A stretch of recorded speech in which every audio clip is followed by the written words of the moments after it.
I'm painting a picture for you. Many of you have come in and out of situations that are comparable to what is being conveyed right here in this Bible. Years on end, every day of your life, you've been warring and battling with this and that. Whatever was thrown at you, folks have thrown the kitchen sink at you. And you have handled it. You have not bowed down to it. You haven't ran from it. You haven't hidden from it. You faced it head on without seeing it coming.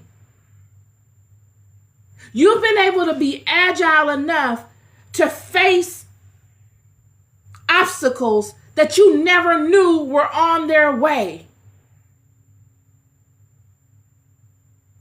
Within a moment's notice, every day of your life for years on end, comparable to what we are hearing being spoken to of Elijah in this Bible. And you're tired. Yet, if someone were to come upon Elijah and they weren't privy to the monumental activity he's had prior to going upon Mount Carmel and putting his head between his knees, and they framed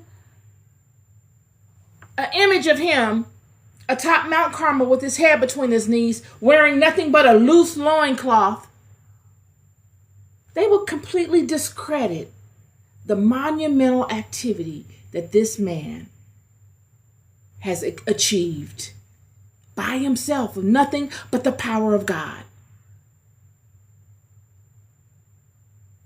Many of you, in your tired and weakened state, someone could come upon you and try to create framework surrounding your activity. After weathering and coming in and out of and handling monumental levels of activity, wins.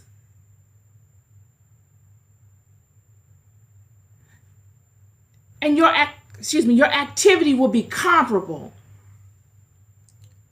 to putting your head between your knees like Elijah. They'll try to shame you, friend. They'll try to make you feel like you shouldn't be tired. They want Wonder Woman. They want an action hero. They're stuck on Hollywood. Some of these people stuck on Hollywood, friend. They done got lost in the nonsense so long they don't understand reality. It's all fiction to them. Life is fiction. Meanwhile, you're achieving monumental achievements that are noteworthy. Yet you need rest. Elijah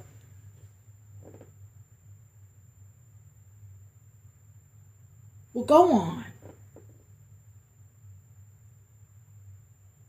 He will continue in his need for rest.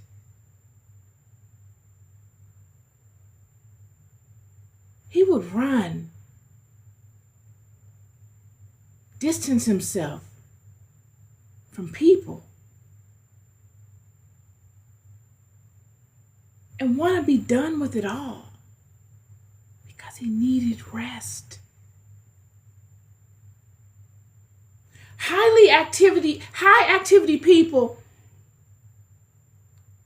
at times feel bad when they need rest because they know what their capabilities are.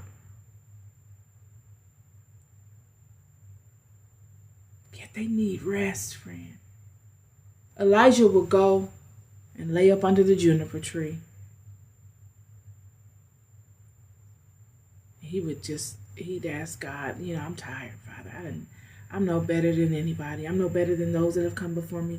I tried to do all that you have put before me in an honorable and an integral way. But I'm tired, Father. Pass this cup. And he would fall asleep, only to wake up to an angel touching him that said, "Arise and eat." And he looked, and behold, there was a cake baking on the coals, and a cruse of water at his head. And he did eat and drink, and laid him down again. And the angel of the Lord came again the second time, and touched him, and said, "Arise, eat, because the journey is too great for thee." And he arose, and did eat and drink, and went in the strength of that meat 40 days and 40 nights unto Horeb, the mount of God. This message is for all of you out there that are tired. There's nothing wrong with being tired, friend. You've done a heck of a thing. There are so many in the invisible cheering you on. They expect you to be tired. There's nothing wrong. There's nothing disintegrous. There's nothing lazy about you. You have fought silent battles that nobody knows about. And just because they don't know, don't mean that you haven't fought them. It's none of their business. It's your business. And if you feel tired, it's your right and your obligation to yourself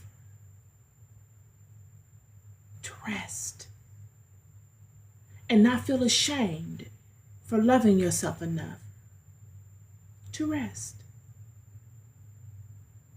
Had no one known Elijah's story,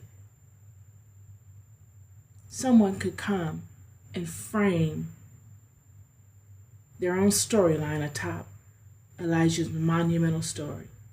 But that's like God. That's exactly how God is. He will make your story privy to everyone, friend. Elijah's story will be privy to everyone.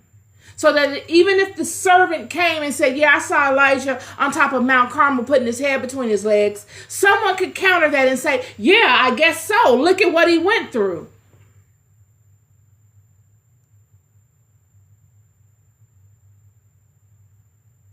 To counter the deception, to counter the frame, God allowed it to be done in the open.